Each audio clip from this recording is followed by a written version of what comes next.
Bienvenue à Bibliothèque Médicis. L'Inde à Paris, l'Inde en France, tout est immense en Inde. Et Christine de Rivoire, votre personnage, et votre immense ami Alexandre Calda, qu'on a appelé en Inde Archaka, disait « Le peuple indien a besoin du gigantisme des dieux pour se reconnaître. Le rythme des dieux n'est pas le nôtre. Quand il y en a un qui éternue, il faut bien qu'un millénaire s'écoule avant que son vis-à-vis ne lui dise « à tes souhaits ». L'Inde est cette année l'invité d'honneur du Salon du Livre à Paris. 30 écrivains indiens seront présents, beaucoup d'éditeurs aussi qui ont le mérite de traduire et de publier des livres qui pour nous entr'ouvrent un petit voile sur l'Inde d'aujourd'hui. 23 langues, 6 fois la France, 1 milliard au moins d'habitants, dont la moitié vit avec moins d'1 € par jour, 17 millions d'habitants par an, c'est-à-dire l'équivalent de la Côte d'Ivoire. Il y a les dieux, il y a les femmes qui écrivent, la preuve, et les femmes qui témoignent des évolutions de la société indienne. Abba Davessar, Baby G, chez Héloïse d'Ormesson. En quelques livres, vous vous êtes imposé même dans votre pays, et au-delà de votre pays, vous venez de loin. D'après ce que je lis, vous êtes diplômé de Harvard, vous avez travaillé dans une banque Morgan Stanley, et vous vivez entre New York, Paris et New Delhi. Est-ce que ça veut dire que pour vous plonger au cœur de votre pays, vous avez besoin d'en être loin? Non, mais ça donne un peu de recul, mais chaque fois quand j'écris sur l'Inde, je passe beaucoup de temps là-bas. Et je voyage là-bas et je suis toujours en contact avec les changements. Sinon, ça peut être trop loin. Et vivre à l'extérieur, c'est pas l'exil?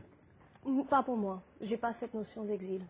Je pense qu'on peut bouger facilement. Je suis en contact, surtout par l'Internet, avec tous les journaux indiens. Et quand je suis en Inde, je voyage beaucoup, donc je n'ai pas le sentiment que je suis très loin. Donc c'est un enrichissement culturel. Oui. Et est-ce qu'on peut dire que c'est, à travers votre livre, on va en parler tout à l'heure, la sensualité pour dévoiler une Inde multiforme? Oui, et pour moi, surtout parce que ça c'est un livre qui se passe dans les années 90, j'ai aussi beaucoup utilisé mon mémoire pour écrire, surtout sur les événements qui sont l'arrière-plan du roman. Et pour moi, il y a une sensualité chaque fois quand je pense de l'Inde. C'est un pays qui est très lié avec la sensualité. On va en parler. Viaju Naravan, Madame Naravan, vous êtes journaliste et vous avez découvert la France il y a plus de 25 ans. Je crois que vous vivez en France. Je viens en France parce que je suis en poste à Paris.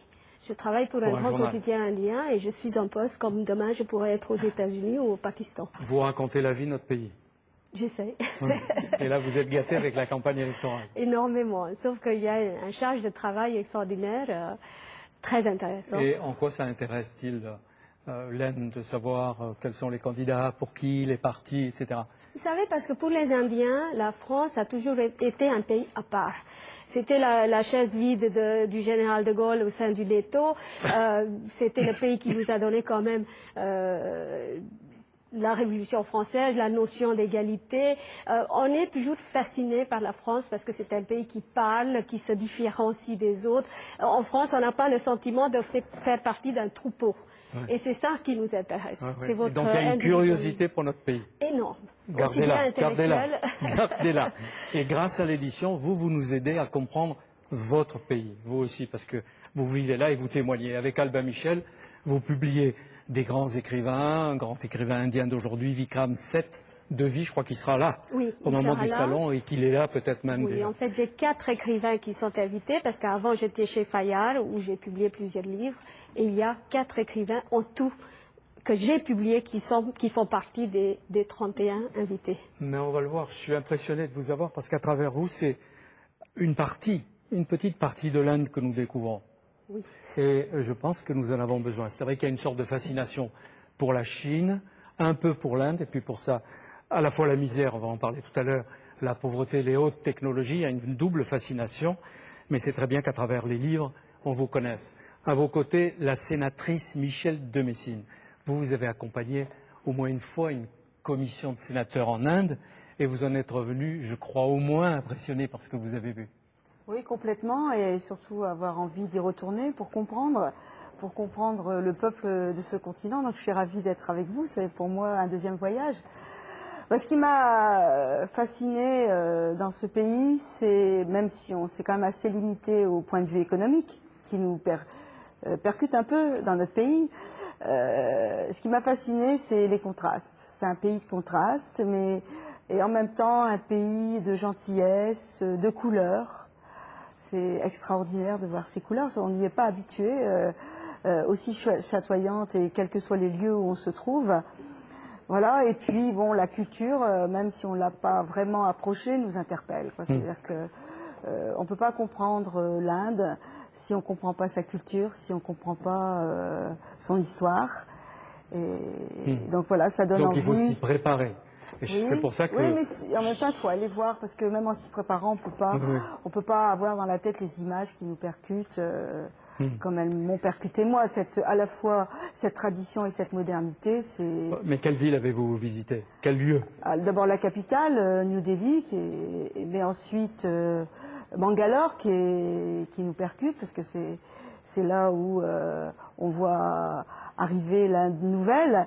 Mais dans ces contrastes aussi, parce qu'il y a en même temps la tradition, et puis Bombay, c'est la grande capitale économique de l'Inde, et là c'est là où on a les grandes concentrations des bidonvilles qui nous interpellent, et puis qui nous font voir à la fois ces contrastes, et les modes de vie dans ces contrastes, et comment cette société, elle accepte ces inégalités. C'est bon. Je comprends que l'égalité fascine, parce qu'on est sur une terre d'inégalité. Mais vous allez faire avec moi un voyage en les accompagnant. Madame Urvashi Bhutalia, merci de venir. Vous êtes arrivée là, il y a 1 heure ou 2 de New Delhi. Oui, c'est vrai. Le dépaysement n'est pas trop fort? Non, pas du tout, non. C'est facile. Oui, parce que vous venez souvent ici. Non, je viens pas souvent ici, mais c'est pas une journée longue et c'est dans la nuit. Et à ce moment, ça marche. 2 heures après, je sais pas. Ouais. Alors, vous avez publié chez Actes Sud Les voix de la partition Inde-Pakistan, c'est de l'histoire, les douleurs de l'histoire. Et puis, vous publiez des témoignages de ceux, et j'ai envie de dire de celles surtout, qui sont restés longtemps sans visage et sans voix. Par exemple, Babi Holder, vous connaissiez? Pas encore, mais elle va venir bientôt. Elle va venir où? Ici, à Paris. Qui? Ah, Babi Holder, Ouais. vous la faites venir. Qui est Babi Holder? Une vie moins ordinaire, publiée aux éditions Philippe Piquier. Et Baby, elle est une femme de ménage qui travaille juste à côté de Delhi. Toute jeune. Oui, elle a 33 ans, elle a 3 enfants, elle était mariée très jeune et maintenant elle a écrit son histoire et c'est ça que vous avez avec vous, c'est une histoire vraiment extraordinaire. Une histoire des milliards et des milliards de femmes en Inde et partout dans le monde, une histoire de violence terrible, mais aussi une histoire de reconquête, voilà, ou de conquête. Voilà, parce que vous dites bien qu'elle a été maltraitée depuis l'âge de 12 ans, elle a été mariée de force, elle a eu 2 enfants à 14 ans, et ensuite elle est partie sur les routes vers une capitale, elle a été recueillie par une famille chez laquelle elle a travaillé, et puis si j'ai compris, c'est un vieux professeur qui l'a sauvée en lui apprenant à lire et en l'encourageant à lire et à apprendre ce qui est à la fois son temps et son pays. Oui, c'est ça. Et comment vous l'avez trouvé vous-même? J'ai lu quelque chose dans un journal, une petite news item, je ne sais pas le mot en français. Et là, on a écrit que le professeur était le grandson, qu'est-ce que vous dites pour grandson? Le petit-fils de Prem Chand, un des écrivains très bien connus en Inde. Et donc, j'ai utilisé la connaissance que j'ai gagnée par lire des romans policiers. Et vous avez fait une enquête. Voilà. Et j'ai trouvé le professeur. Et après, on a parlé, décidé de faire... Et alors maintenant, elle est écrivain parce qu'elle est connue ou elle est encore domestique? Elle est les deux. Elle est écrivain, elle écrit, elle continue à écrire, mais elle aussi, elle continue à travailler comme domestique. Et c'est ça qu'elle veut faire. Servir, être au service d'eux. Oui. Mais dans des conditions pas trop dures, j'espère pour elle, non? Non, parce qu'elle travaille dans la maison de cette professeure et il est maintenant devenu comme son père. Donc la relation a beaucoup changé. un père sans doute différent de celui qu'elle avait connu, qu'elle n'avait pas eu. Et vous dites qu'il y a des dizaines de millions de Babi Halder. Oui, c'est vrai. Partout dans le monde, et en Inde, oui, surtout en Inde. Tout à l'heure, vous lui avez demandé de traduire un mot. C'était en anglais ou en hindi? C'était en anglais. C'était en anglais. Avec un léger accent. Quand vous parlez toutes les trois dans quelle langue? Et j'ajouterai peut-être tout à l'heure Dominique Vitalios. Nous parlons moitié hindi, moitié anglais, mélange des deux. Nous utilisons des mots de hindi et aussi punjabi. On ne se rend pas compte qu'en fait, quand on change les langues. Ah ouais. Mais il y a des langues que vous pourriez utiliser dans lesquelles vous ne vous comprendriez pas? Si vous parliez dans... Oui. Si je parle kannada, je ne sais pas si vous parlez kannada. Par exemple, qu'est-ce que Moi, ça je donne? kannada, c'est Marathi, c'est la langue de l'Inde du Sud, d'une région qui s'appelle Karnataka. Ouais. Il y a combien de dialectes? J'ai dit 23 langues homologuées. Ça, c'est une langue, c'est pas un dialecte. Oui, oui, Mais il y a les langues. 5000 dialectes, une chose comme ça. Christine de Rivoire, je suis heureux de vous recevoir. Voici votre 15e livre, Archaka. C'est un témoignage très fort, très personnel, publié par Grasset. Et vous publiez également d'Alexandre Calda, Promenade en Inde, toujours chez Grasset. C'est vous qui lui avez conseillé de publier. Ça fait combien d'années que vous n'écrivez pas, ou vous ne publiez pas? 10 ans. Il est mort il y a 10 ans. Il faut dire que Promenade en Inde a été publié il y a 10 ans. Il a envoyé son manuscrit et on a appris qu'il était mort le lendemain de l'arrivée du manuscrit. Si bien que je me suis occupée de la publication du manuscrit, j'ai préfacé à cette époque, puis je me suis dit, est-ce que j'ai tout dit sur cet homme? C'est un homme qui a aimé l'Inde d'une façon extrêmement intéressante, parce qu'il a plongé dans tout, il a étudié. C'est un Français. C'était un Français de Paris qui avait déjà eu une petite carrière d'écrivain, mais assez étonnante, puisqu'il avait publié son premier livre à l'âge de 16 ans.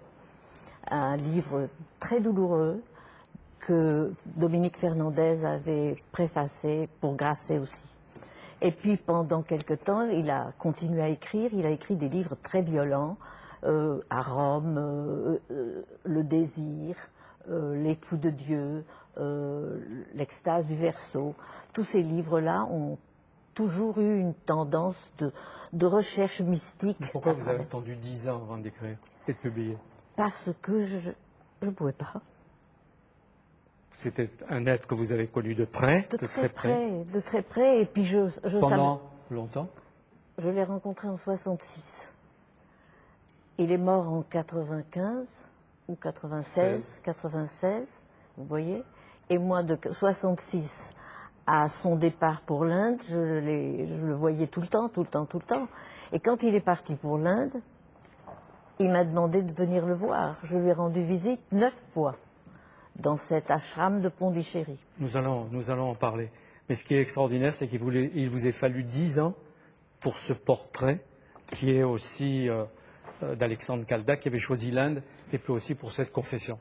Son nom, c'était Alexandre Calda, et c'est en Inde qu'on lui a donné le surnom, sans doute à l'ashram de Alors, Aurobindo. pour commencer, il ne s'appelait pas Alexandre Calda, il s'appelait Jean de Vim. Et comme ses parents étaient antisémites, son premier nom d'écrivain, à l'âge de 16 ans, Alexandre Caldas, s'était trouvé dans Kafka. Après, alors, quand il est arrivé en Inde, le disciple de Sri Aurobindo, Nolini, lui a dit « Non, maintenant, il n'y a plus d'Alexandre, vous vous appelez Archaka, parce qu'en sanskrit, ça veut dire celui qui invoque la lumière. » Et c'était ça. Et c'était ça. là. Et c'était l'invocation de la Vous en lumière. parlerez tout à l'heure. Voilà. Puisqu'on fait un peu le tour de présentation, bien que certains d'entre vous se connaissent, au moins théoriquement. Vous la connaissiez, par exemple? Théoriquement. Théoriquement. Bon, donc la première fois que vous vous rencontrez, c'est ici. Ouais. Et avec Madame Vitalios, La même chose. la même chose. C'est une grande traductrice, une grande spécialiste de l'Inde. Vous êtes conseillère pour l'Inde au Salon du Livre. Oui, Et vous avez traduit les livres dont parlait tout à l'heure Madame Vaidjunam. Et vous en publiez 2. Vous en avez aussi traduit 2 que je montre à Philippe Lallemand, Irvin Alamsili, le Trotter Nama. Et ça, c'est de l'anglais. C'est de l'anglais, oui. Et le suivant? C'est du malayalam, la langue du Kerala. Du Kerala, C'est c'est-à-dire l'État extrême sud-ouest de l'Inde, une petite bande côtière au Oui. sud-ouest de l'Inde. musulman. Venise indienne. 60% hindous, 20% musulmans, 20% chrétiens, en gros. Et vous y vivez une partie de Et l'année. j'y vis une partie de l'année quand je ne prépare pas le salon du livre. Qu'est-ce que vous y trouvez? Qu'est-ce que j'y trouve? Ce qu'il n'y a pas ici, C'est-à-dire et vice-versa. Ah oui. Donc, ce qui est bien, c'est de faire l'aller-retour, de Je temps en trouve, temps. jusqu'à présent, je me satisfais de cette vie de binomade. Oui. J'aime bien. Je disais tout à l'heure, les Français étaient jusqu'à présent plus impressionnés par la Chine économique, la Chine qui passe du communisme d'un coup à une sorte de capitalisme d'État, etc., qui vient de reconnaître la propriété privée à l'Inde.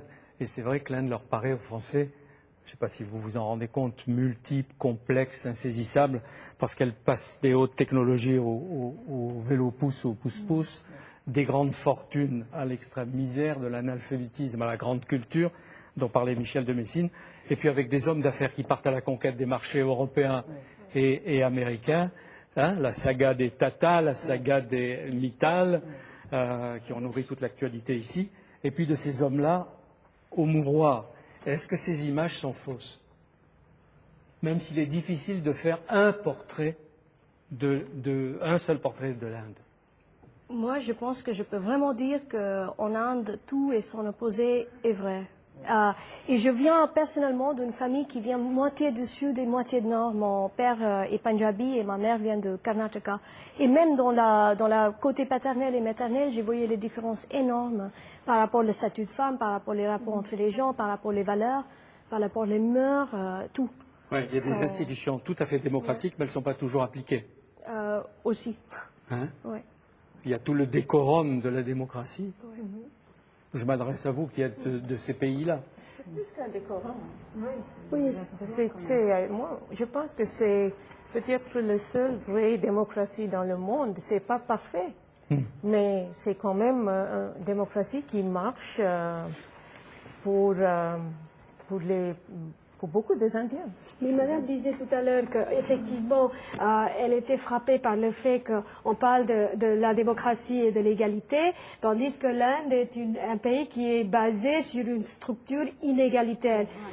C'est vrai, mais ce qui est très intéressant dans la pratique de la démocratie, c'est qu'on a greffé un modèle issu des Lumières, issu des valeurs universelles à la française ou à l'occidentale, et on a greffé ça sur une société qui est construite sur les castes, sur les différences, sur les infériorités et les supériorités.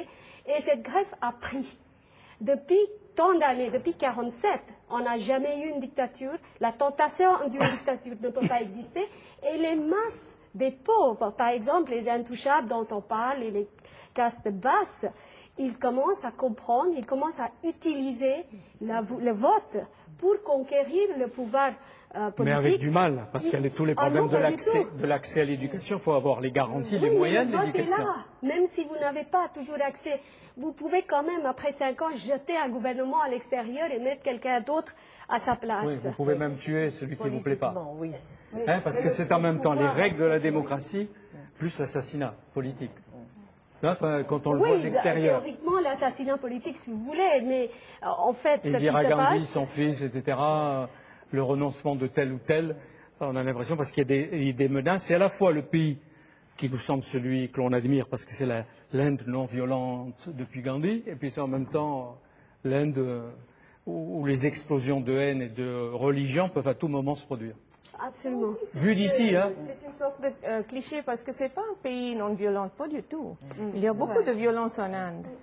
Et il y a des histoires de violence, il y a de violence contemporaine, de violence sur les questions d'identité, sur les questions de globalisation à cause de ça. Il y a aussi la violence, par exemple, la violence de partition quand Inde est devenue indépendante. Et vous le racontez très bien. Oui, Mais il y a les violences aussi à l'intérieur du couple, les violences entre les hommes et les femmes. On voit bien dans Baby G que quand on est adolescente, il y a des autobus qu'il ne faut pas fréquenter, des quartiers où il ne faut pas aller quand on est des filles. Il y a la violence, mais en même temps, si on pense, il y a un grand nombre de peuples, c'est très nombreux le pays, et par rapport les gens qui existent, les milliards qui sont là, en fait, la violence, c'est pas si que ça. Mais on trouve la même violence dans l'Occident, on La trouve dans spiritualité, le couple. le rappel des grands principes peut-être de l'hindouisme, brahmanisme, etc. Dans Calme. le couple, c'est spécial quand même. C'est probablement un des couples les plus douloureux qui puisse exister. Je parle du peuple, de la mentalité dans le peuple. La femme qui est mariée par ses parents et puis qui doit l'obéissance à son mari, et le mari qui est souvent brutal. Moi, quand j'étais à l'ashram, j'entendais parler de ces petites servantes qui étaient dans la maison où j'habitais, et je les voyais, elles étaient ravissantes, elles avaient des petits corps elles avaient 8 et 9 enfants, elles étaient ravissantes et elles ne voulaient pas rentrer parce qu'elles savaient qu'elles allaient se faire tabasser. C'est ce qui arrive à Rani, un des personnages Oui. du livre Rani. d'Abba. Oui. Rani. Oui. Hein? Oui. Ouais. On y viendra, mais c'est intéressant de décrire, peut-être pour vous superficiellement, un peu le continent immense d'où vous venez, que vous représentez, que vous symbolisez très bien, parce que c'est à l'intérieur de ça qu'on voit, et de toutes ces richesses, la littérature exprimer des forces insoupçonnées. Une chose sur cette question de la violence, parce que j'ai fait beaucoup d'enquêtes sur la violence domestique et autres en Occident, en France, en Suisse, en Espagne. C'est vrai qu'en Inde, on a des mariages arrangés et qu'il y a un degré de violence domestique à l'intérieur de cette chose. Mais ce n'est pas parce que vous avez fait ici en Occident des mariages d'amour qu'il y a moins de violence. Il y a une femme qui est tuée par son mari en Occident tous les 3 jours. Ouais, alors ça, quand vous l'écrivez dans votre pays, donc, où il est voilà. tac, chez nous, on peut Non, continuer. non, je ne dis pas ça. Je veux dire que Ni les uns ni les autres. la violence domestique est un problème à part. Il y a ses raisons, ses problèmes, sa logique. Il ne faut pas le mélanger avec le fait qu'on a des mariages arrangés. C'est pas parce qu'on a des mariages arrangés qu'on a plus de violence. Ça doit être un débat féministe que nous devons avoir ensemble, parce que je pense que l'analyse qu'on peut... Les d'hommes aussi qui ne Oui. peuvent pas accepter la violence Oui. intraconjugale, ou Voilà. entre hommes et femmes. Mais je pense qu'une des raisons peut-être du développement de la violence domestique dans notre pays vient aussi des inégalités, et que ça prend sa source dans les inégalités, dans les dominations, et ça accentue les systèmes de violence. Je pense que c'est un système d'égalité parfait, et donc on en est très loin, qui peut aussi aider beaucoup à améliorer ces situations. Et en France, il y a des lois. Oui. Et des candidats qui veulent très vite les renouveler, les appliquer, etc. Dominique Vitalios et vous aussi, vous êtes à la fois des traducteurs et des éditeurs. Vous vous rendez compte, vous êtes des passeurs de culture et de civilisation, grâce à vous. Mais comment vous faites pour traduire quand il y a autant de langues? Mais moi, je ne traduis pas toutes les langues. Oui. Hélas, je voudrais bien, mais il faudrait vraiment plusieurs vies pour le faire. Je traduis de l'anglais et de la langue du Kerala qui s'appelle le malayalam. Et pour le reste, par exemple, au Salon du Livre, on essaye de trouver des moyens de faire traduire directement, par exemple, du Canada en français. Pour le Canada, on n'a pas de traducteur. On va essayer de... Le Kannada, c'est la langue du Karnataka. Du Karnataka. Et on va essayer de trouver des moyens de faire des duos, des sortes de binômes pour essayer de traduire. Parce qu'il y a des œuvres magnifiques qui sont publiées là-bas et dont on n'a aucune idée.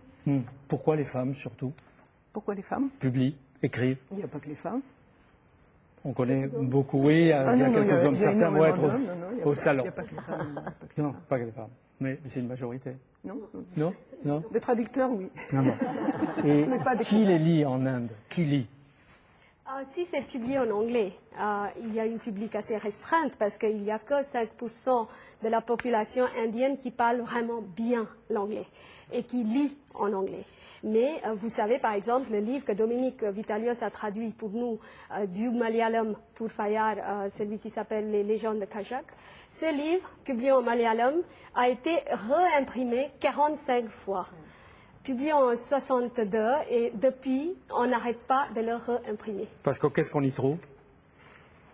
C'est un élan nouveau de la littérature malayali à une époque où le romantisme s'usait, certaines valeurs de l'écriture, à l'intérieur de l'écriture, à l'intérieur même de la phrase standard, la langue standard commençait à s'épuiser, un peu à épuiser sa sincérité. Et Vijayan, donc l'auteur des légendes de Kasak, aussi avec le musulman qui s'appelle Bachir, qui l'avait un peu précédé, ont vraiment renouvelé l'écriture en faisant parler les gens dans leur propre langue et en posant, Vijayan en tout cas, des questions existentielles et philosophiques qui ont beaucoup marqué les esprits. Moi, ma connaissance de l'Inde est relativement récente. J'ai lu autant que j'ai pu. Je dois beaucoup aux magazines littéraires, à la revue qui est très intéressante, l'Inde du Mahabharata, Oui, remarquez, j'y pense depuis que Jean-Claude Carrère, qui a publié un très beau dictionnaire amoureux de l'Inde et qui avait monté il y a quelques années un extraordinaire Mahabharata en 9 heures avec Peter Brook, que j'ai dû voir 2-3 fois, du Mahabharata à Salman Rushdie, et puis tout au travail de Marie-Madeleine Rigopoulos. Abba Davezar, je vous ai lu attentivement. Baby-J, c'est le surnom alors d'Anamika, facile qu'on vous dise, une petite Lolita de 16 ans, indienne, passionnée de mathématiques et de physique. Et elle va conjuguer à la fois la découverte du savoir et la découverte de son pays, la découverte de la sensualité à travers d'autres femmes. Oui. Et je voulais avoir tous les 3 niveaux et beaucoup de sous-textes. Et je suis en train en fait lire la traduction française par Isabelle Renares. Et je pense que même en français, on garde beaucoup de sous-textes. C'est, par exemple, elle a une amante qui s'appelle l'Inde et qui s'appelait India dans la version anglaise et qui, parfois, on ne sait pas si elle parle de son pays ou elle parle de son amante. Parce qu'elle regarde aussi, elle a un regard vers son pays qui inclut la géographie sacrée de son pays. Qu'est-ce que c'est être une indienne? Elle se pose cette question-là parce qu'elle pense de quitter l'Inde pour aller ailleurs, pour faire ses études. Et donc, il y a des... Mais elle le comprend très tôt. Elle comprend ce qu'elles peuvent comprendre à cet âge-là. Oui, alors elle a Lindy, qui est une jeune mère divorcée avec un garçon de 5 ans. Oui. Elle a Sheila, qui est sa camarade de classe, qui est très jolie. Et elle a en même temps Rani, dont on a parlé tout à l'heure, qui est une fille originaire d'une caste, qui va être la domestique. Et à travers ces 3 aspects, ou ces 3 femmes, ces 3 formes de l'Inde contemporaine, je suppose. Oui, je voulais avoir les femmes qui sont dans les situations un petit peu différentes de l'une et l'autre. Et c'est aussi grâce à eux qu'en fait, elles commencent à se comprendre, de se définir et s'identifier. C'est-à-dire que les femmes se retrouvent entre elles par la caresse, par la sensualité, elles prennent conscience d'elles-mêmes, elles se développent aussi comme résistantes à un monde d'hommes plutôt durs. Oui, aussi, c'est tout à fait vrai. Ce qui est assez flagrant, je ne sais pas si c'est comme ça dans toutes les régions de l'Inde, et vous aussi, Madame Vitalios, c'est que l'homme ne fait rien à la maison. Il ne fait toujours aucun geste. Mais là, on le sait. Il faut aussi nuancer, parce que c'est assez curieux. Quand on vient en Inde habiter pour un certain temps, au début, on voit beaucoup d'hommes à la cuisine faire le ménage un peu moins. Mais la cuisine, c'est très très fréquent. C'est très très fréquent qu'un homme, par exemple, prenne la place de sa femme à la cuisine, s'occupe des enfants. Les hommes s'occupent des enfants. Oui, mais ça c'est plutôt rare, non? Mais non, pas du tout. Je pense que c'est plus rare dans le Nord. Dans le Nord, je dirais que c'est rare. Moi, j'ai grandi à Delhi et c'est rare. Et j'ai vu quand même dans la côté maternel dans le Sud que c'est plus le cas que les hommes font un peu dans la maison. Vous parlez des différences géographiques. Vous dites le Nord et le Sud. Il y a combien de kilomètres entre le Nord et le Sud? Entre Delhi et le Kerala, oui, 2500, 2500, 3500, on n'est plus à 1000 kilomètres près. Et le Kanyakumari, c'est vraiment... Et le Nord aussi, c'est une idée qui est très large, parce que c'est le Nord qui va de l'Est à l'Ouest. Donc vous avez le Cachemire tout à fait en haut, et vous avez aussi le Nord-Est, qui est à côté de la Birmanie et de la Chine. Donc il y a une explosion de culture assez extraordinaire où vraiment on se croirait dans un autre pays. On a là au Assam, Meghalaya, Tripura, Arunachal Pradesh, tous ces différents États. C'est incroyable. Il faudrait montrer une grande carte. Comment vous expliquez ces différences? Ça s'appuie sur quelle réalité historique? Les différences de mentalité entre le Nord et le Sud? Non, il n'y a pas seulement des différences entre le Nord et le Sud. Il y a des différences de région, il y a des différences de culture, parce qu'il y a plusieurs des langues, il y a des différences de développement, il y a des États qui ont fait l'industrialisation, qu'est-ce que vous dites? Voilà, comme Bengale et Maharashtra, avant que les autres. Donc vous avez beaucoup de sortes de différences. Il y a aussi des différences entre le centre et la périphérie, parce que vous avez la capitale Delhi, vous avez des régions de centre qui sont beaucoup plus privilégiées que les autres et qui ont beaucoup plus de ressources que les autres. Donc vous avez beaucoup de raisons pour des différences. Madame Boukalia, est-ce qu'une Indienne connaît l'Inde? Si et non, et oui et non, parce que moi, je suis indienne, j'ai vécu en Inde toute ma vie, mais je peux dire que je ne connais pas l'Inde très bien, mais je le connais comme je peux dans ma vie de 50 plus années. Alors. Je pourrais dire que chaque Indienne connaît l'Inde avec ses tripes et son sang. Oui. On comprend ce pays.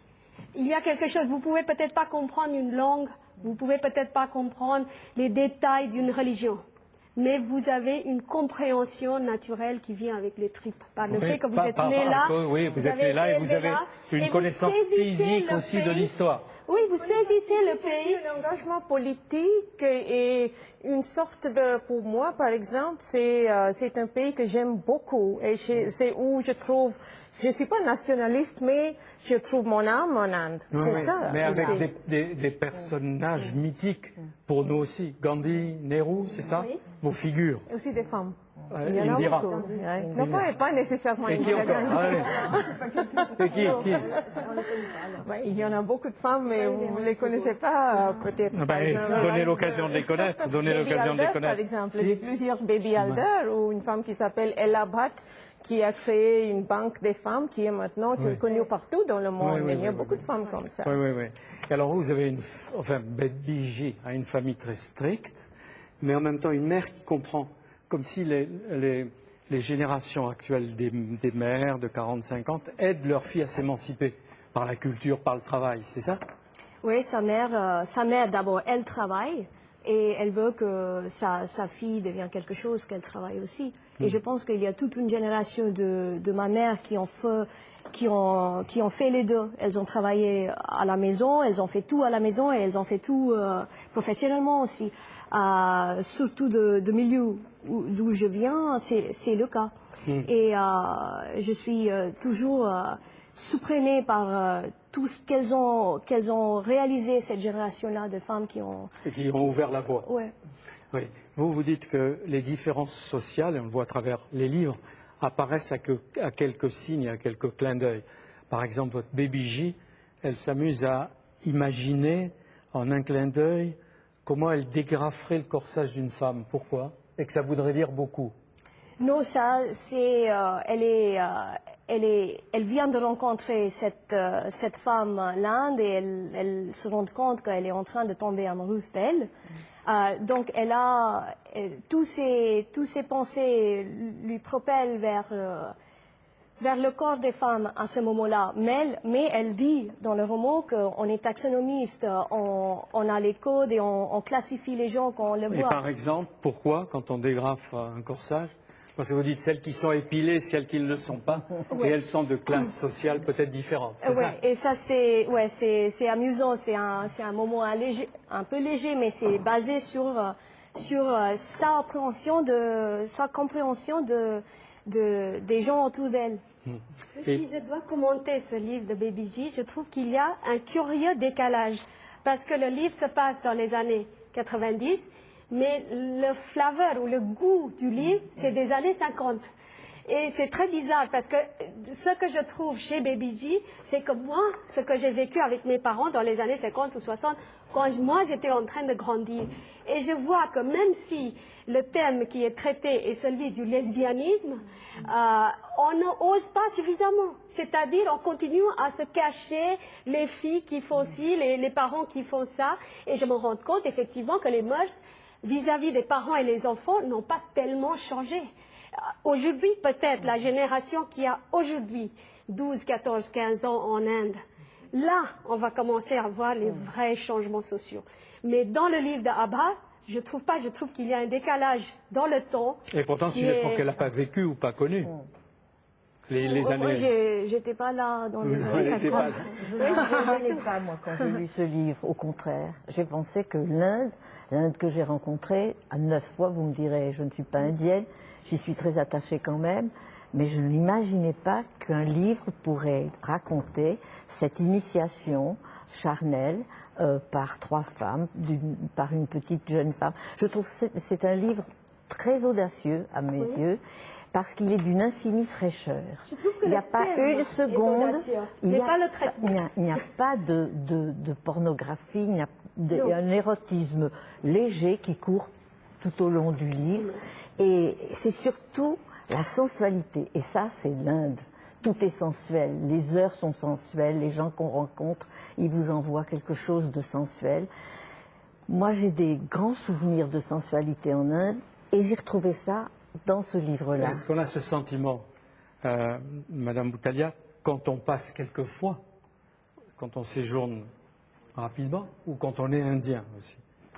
Oui, aussi quand on est indienne, et surtout quand on est indienne et éditrice, parce que moi, quand je lis ce qu'écrivent les jeunes femmes maintenant en Inde, je trouve qu'il y a eu un changement de langue, de ton, des sujets, et elles osent beaucoup traiter les thèmes, par exemple, de sexualité, qui avant étaient presque interdits pour des femmes d'ailleurs, des écrivains d'ailleurs, qui devaient trouver les moyens différents de traiter le thème de sexualité.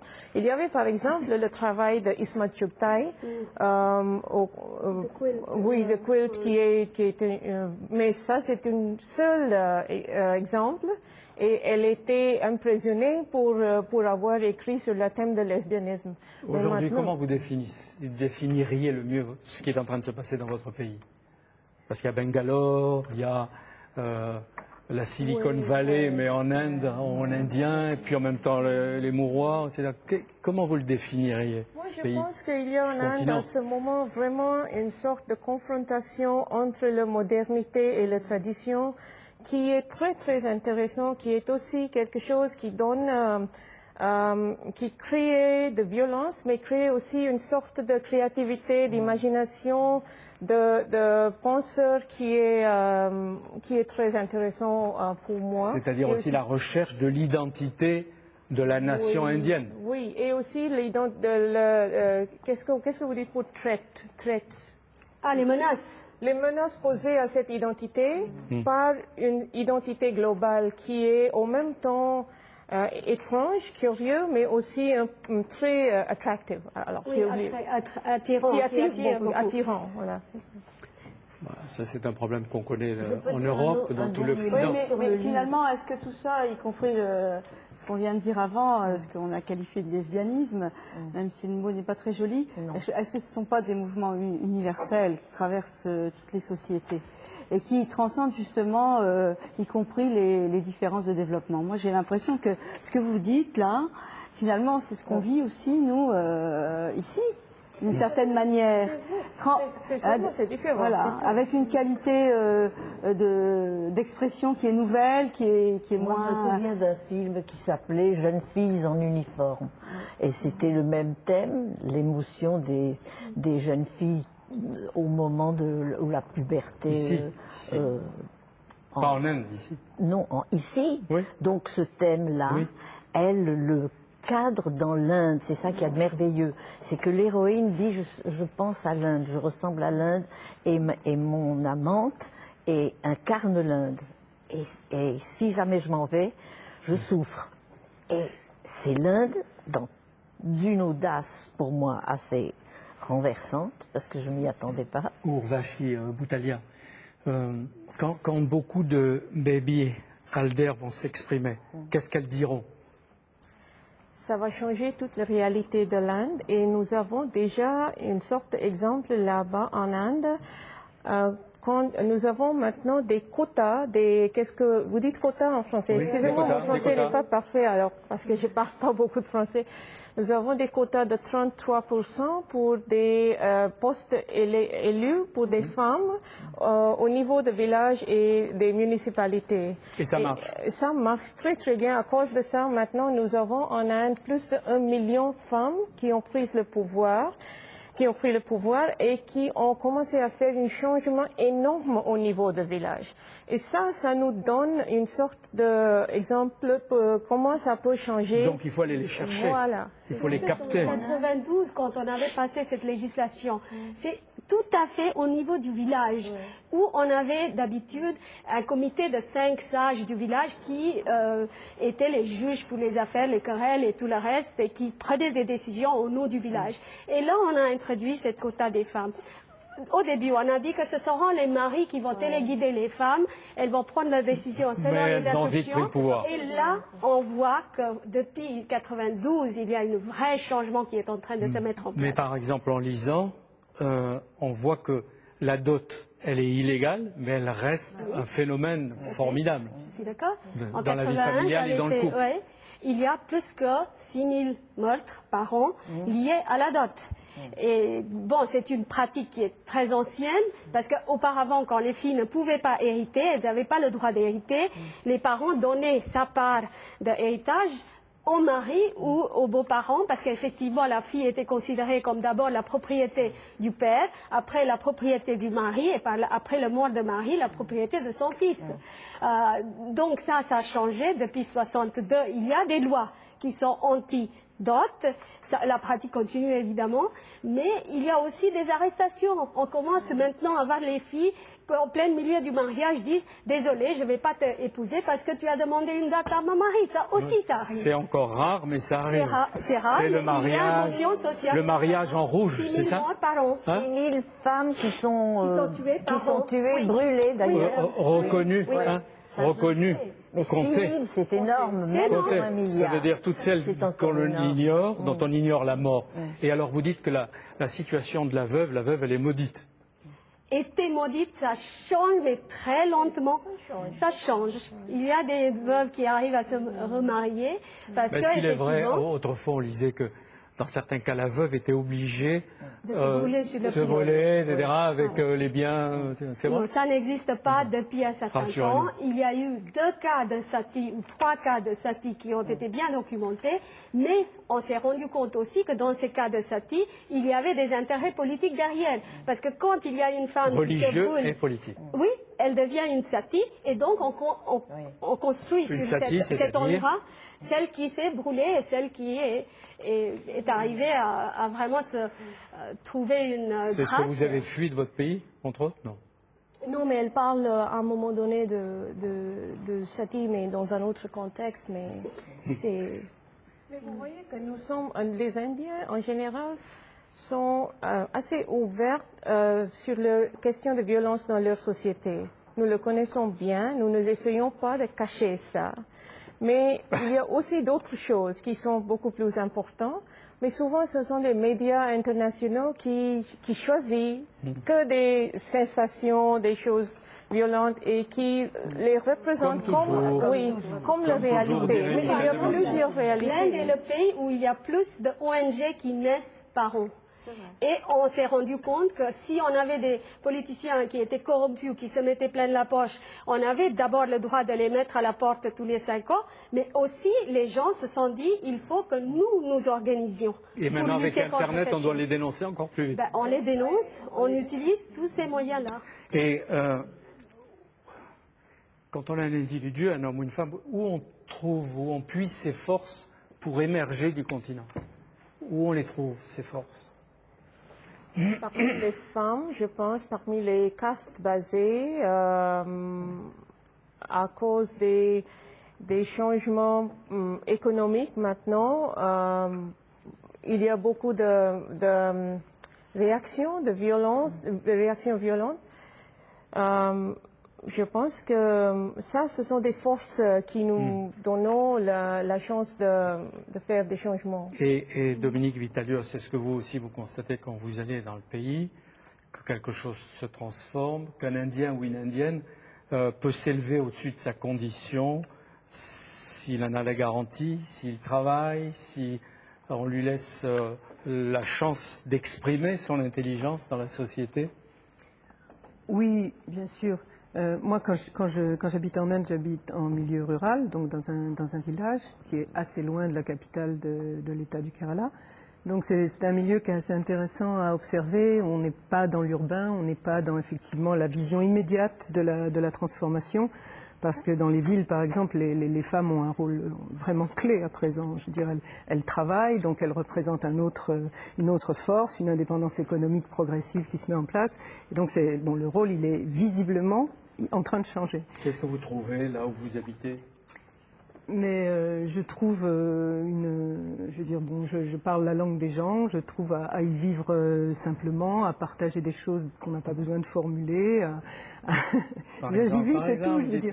On ne les formule pas, mais formulez-les. Non, mais je suis pas plus française que je suis indienne, donc si vous voulez, il faut, à mon avis, j'ai une double identité qui me permet de pas me questionner. Et qu'est-ce qui a été à l'origine de cette rencontre forte, intime?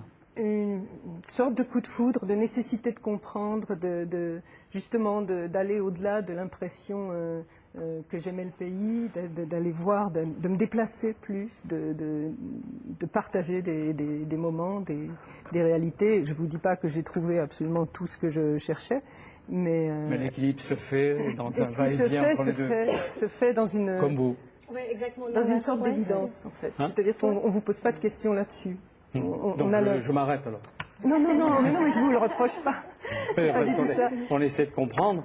Comme on essaie de comprendre, je vous dis comment ça se passe là-bas. Christine de Rivoire, vous êtes restée, je l'ai dit tout à l'heure, longtemps silencieuse, 10 ans, vous avez tant écrit, vous vous occupiez, dans mon souvenir, d'une de vos passions, c'était les chevaux, Mektoum, je ne sais pas s'il est toujours vivant. Non, il est mort malheureusement. Et vous avez d'autres choses? À 32 ans. Oui. Et vous en avez élevé combien? J'en ai 3, Ouais. et 2 sont morts. Ouais. Comme nous, comme Ouais. les gens meurent. Ouais, les vous viviez dans chevaux votre meurent. maison des Landes et dans Oui. une certaine solitude. Bon, vous avez eu le prix des 4 jurés en 66 à Tunis pour un roman. Vous avez connu celui qui allait s'appeler ou qui s'appelait Alexandre Calda. Et peu à peu, une relation personnelle très forte est née entre vous deux. Vous avez commencé à le raconter tout à l'heure.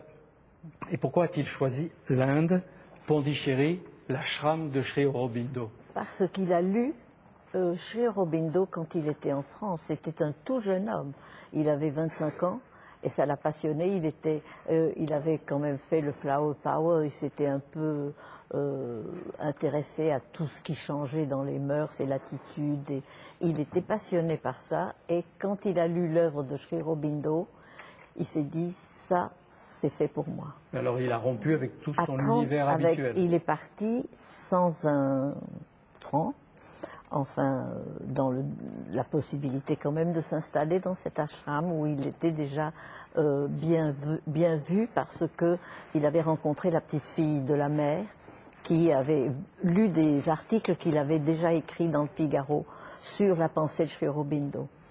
Et Sri Aurobindo aura changé toute la vie de ce jeune homme. C'est un grand sage hindou. C'est un grand sage, c'est une pensée très haute, c'est une mystique très haute, et c'est passionnant, c'est une manière de regarder la vie, de regarder la mort.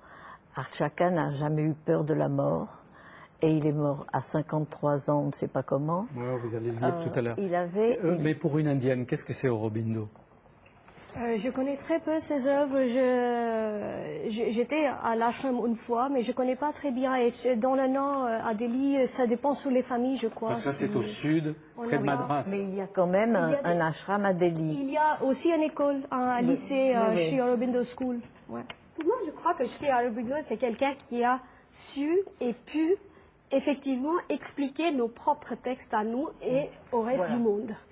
C'est quelqu'un qui a su être le conduit entre la pensée qui est restée un peu obscure dans les textes de sanskrit et tout ça. Il a traduit beaucoup d'œuvres, par exemple... Avec une grande culture anglo-saxonne. Avec une grande culture anglo-saxonne, qui les a rendus tout à fait accessibles à un public beaucoup plus large, un public mondial. C'est ça, pour moi, la valeur aussi et ensuite, de il a eu Il a étudié à Cambridge et il est revenu parlant l'anglais complètement.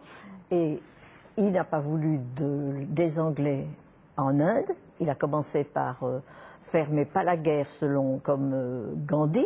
Il a été carrément un terroriste. Oui, et il a été, pendant quelque temps, il a été enfermé par les Anglais dans une cage.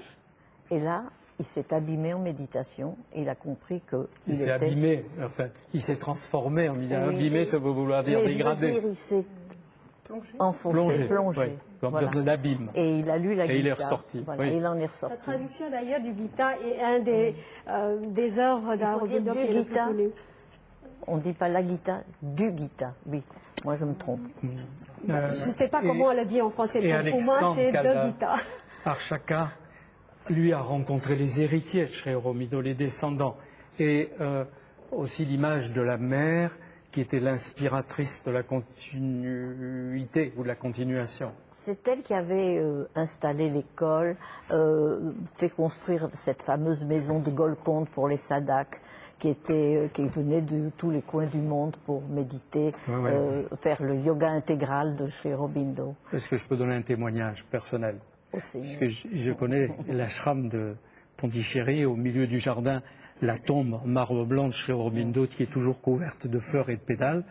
Là-bas, j'avais rencontré des êtres qui étaient tout à fait passionnants et, comme vous le dites, qui venaient de tous les pays du monde, souvent des pays en guerre, Pakistan, Inde, Israël, Palestine, et qui travaillaient ensemble, réconciliés à l'ashram.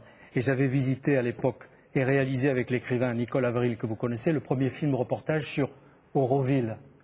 Auroville, qui a été à quelques kilomètres de l'ashram, une ville inspirée d'un rêve de la mer qu'Aurobindo lui aurait transmis, une ville utopique où tous les hommes vivraient en harmonie et en réconciliation. Et elle avait été en partie au tout début construite justement par un architecte français, je crois qu'il s'appelle Bernard Ranger. Bernard Ranger, et qui doit vivre dans le sud de la France. Et la mère, elle était installée au 3e étage de sa maison, dans le cœur de l'ashram. On y montait avec dévotion, respect quand on y croyait. Elle recevait des visiteurs et qui n'avaient droit qu'au silence et au regard de cette femme qui avait à l'époque 95 ans. Il fallait mériter d'avoir le droit de s'agenouiller devant elle, de la regarder comme une sorte de miroir où on retrouvait, quand on y croyait encore, de l'énergie, de la confiance en soi. Et je sais que les quelques Français, nous y étions, puisque nous l'avons rencontré, la mère, on était un peu sceptiques, on était un peu résistants, mais c'est vrai que tous ceux qui l'avaient vu en sortaient confortés ou réconfortés. C'était assez impressionnant. Beaucoup de gens avaient renoncé, peut-être comme Archaka, à tout ce qui était leur bien en Occident pour aller en fait se trouver eux-mêmes. Hein? Oui, pour trouver une sorte d'explication à la vie et à la mort. C'est ça qu'il voulait. Et vous dites, Christine de Rivoire, Archaka, il y fut heureux sans honte. Il y fut heureux pendant au moins 10 ans. Pendant 10 ans, même, il nageait dans une espèce de bonheur parce qu'il a vraiment aimé l'Inde. Mais c'est l'Inde qu'il aime, vous comprenez? Et dans cet ashram, il trouvait ce pays, il disait, la terre de mon âme. Et enfin, il se disait, j'ai le droit de parler de mon âme. Vous savez, en France, pays de Voltaire, on parle pas trop. Il et est lui, ça revenu au bout de l'aimait. 10 ans en France. Oui. Il a comparé, il a vu les avantages de la France, mais il est reparti en Inde. Puis il y a eu des scènes en Inde aussi qui l'ont fait beaucoup souffrir, parce que vous savez combien ils peuvent être, vos chers Indiens, moi je les adore. Mais il y a cette scène dans le livre d'Archaka où il est en train de se baigner, et en face de lui, il y a une famille qui est en train de manger des glaces, et devant eux, dans l'eau, un homme qui se noie. Et personne ne bouge.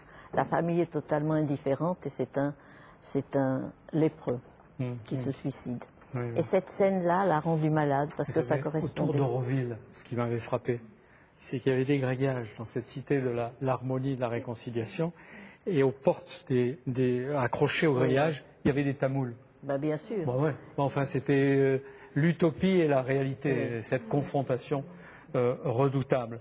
Et alors, il y est retourné. Et il a bien compris que, en dépit de tous ce n'est pas la seule scène qui l'a un peu horrifié. Il a dit « l'Inde est la terre de mon âme ». Et quand il y est revenu, il était alors vraiment un yogi. J'aime bien ce mot. Oui. Et il fallait que vous parliez de lui. Pourquoi? Oui, il fallait que je dise qui il était. C'était très important. Pourquoi il fallait? parce que l'Inde est importante, parce qu'il a compris l'Inde, ce livre le dit mieux que beaucoup de gens, parce qu'il a été même humble par rapport à ses connaissances. Il ne cherchait pas du tout le succès ni la réputation, il avait quelque chose de... Il se cherchait lui. Il cherchait lui, mais il aimait les autres.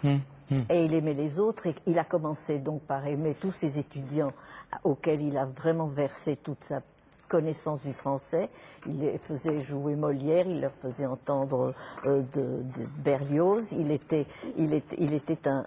C'était un professeur merveilleux pour moi, qui avait 20 ans plus que lui. Voilà, mais vous vous êtes libéré depuis que vous avez publié à la fois ces textes et les vôtres, vous avez retrouvé les lettres. Alors j'ai trouvé, c'est-à-dire qu'au bout de 10 ans, j'ai pensé qu'est-ce que je peux faire puisque je ne peux rien faire d'autre. Et puis je ne peux pas retourner en Inde parce que moi l'Inde qu'il m'a donnée, c'est la seule que je possède.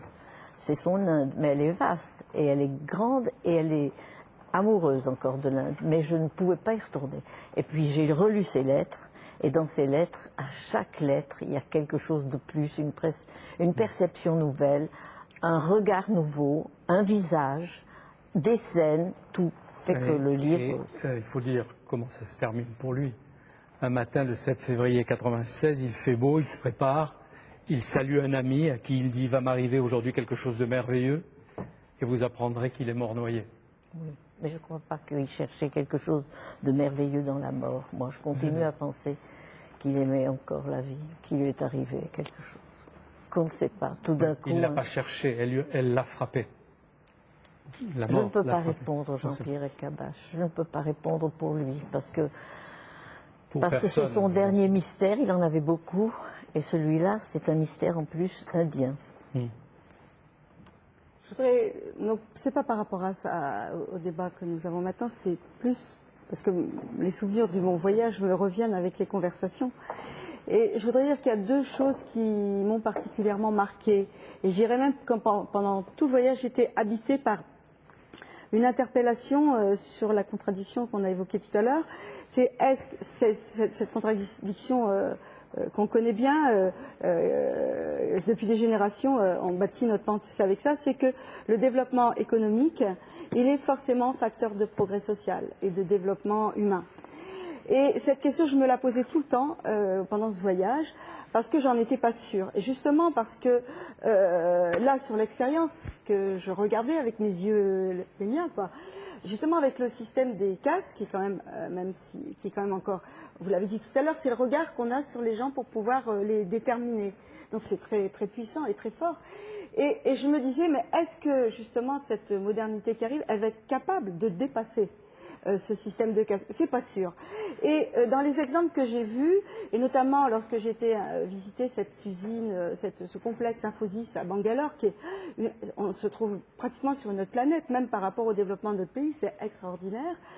Et de voir donc une nouvelle classe qui est en train de naître, c'est la nouvelle classe moyenne, et de voir que dans les premiers progrès de leur nouvelle situation, ça m'a frappé, c'est de prendre un chauffeur, une voiture et un chauffeur, et pour pouvoir être conduit à son travail. Et donc, et le chauffeur, forcément, on trouve dans les castes inférieures. Et donc il y a comme une cohabitation. Alors évidemment, tout le monde trouvera du progrès, forcément, puisque ça fait du travail. Oui, mais elle montre bien qu'il y a une ascension possible. Oui. Et est-ce que... Je peux terminer, et ça n'a rien à voir avec le deuxième élément, ça aussi ça m'a frappé, je voudrais vous faire agir là-dessus, c'est que la grande différence de pensée que j'ai trouvée avec moi, c'est que les gens qu'on a rencontrés, finalement, ils vivent leur vie, j'ai ressenti ça, alors ça vient certainement de la culture profonde, ils vivent beaucoup leur vie terrestre, en travaillant à la vie future. C'est-à-dire que c'est ce mode de vie qui s'appuie sur forcément la culture religieuse ancestrale, ça induit un comportement de vie sur Terre qui est vraiment différent quand vous les écoutez, c'est peut-être des clichés. Vous trouvez que c'est un cliché, et quand vous écoutez la fascination d'Arshaka pour l'Inde, comment vous le ressentez? Pour moi, c'est vraiment intéressant d'entendre quelqu'un, par exemple vous, madame, quand vous parlez de l'Inde et vous parlez du système des castes, parce que pour moi, c'est un point de vue extérieur. Et ça m'intéresse de voir comment quelqu'un qui est de dehors regarde sur mon pays et la réalité dans l'Inde. Je pense que le système de caste, il y a beaucoup de choses différentes. Ça commence à changer beaucoup à cause, pas nécessairement de développement, mais à cause des urbanisations. Quand vous allez, par exemple, vous laissez le village et vous allez dans la ville, c'est vraiment très difficile à garder la caste dans chaque chose. Le nom, oui. Le mariage, oui, peut-être. Mais quand vous travaillez dans, par exemple, une cuisine dans un restaurant, personne ne sait qui fait la cuisine, qui va manger. Quand vous êtes à côté de quelqu'un dans un autobus, vous ne connaissez rien. Est-ce que c'est vrai que les cuisiniers sont des brahmanes? Parce que autrement... Non.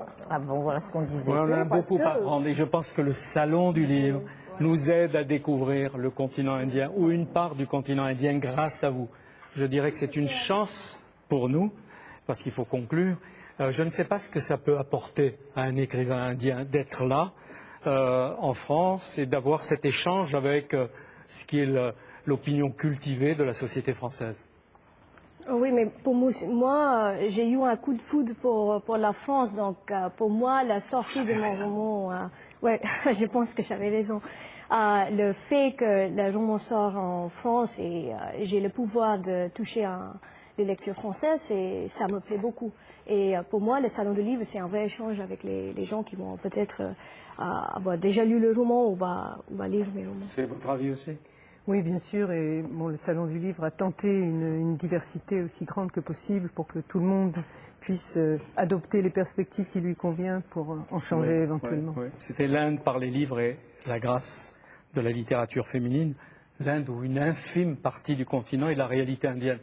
Je voudrais aller vite et montrer avec Marie-Madeleine Rigopoulos, Anne-Marie Moreau et Philippe Lallemand, Histoire de l'Inde, Éric Paul Meyer, tous les livres des auteurs indiens que vous avez traduits, Bisham Chani Tamas chez Gallimard, Ashis Nandi, L'ennemi intime, Perte de soi et retour à soi, sous le colonialisme chez Fayard, Harmit Chaudhuri, Freedom Song. Vous me direz si vous connaissez ces auteurs? Tous, vous les connaissez? Sachi Deshpande. Deshpande.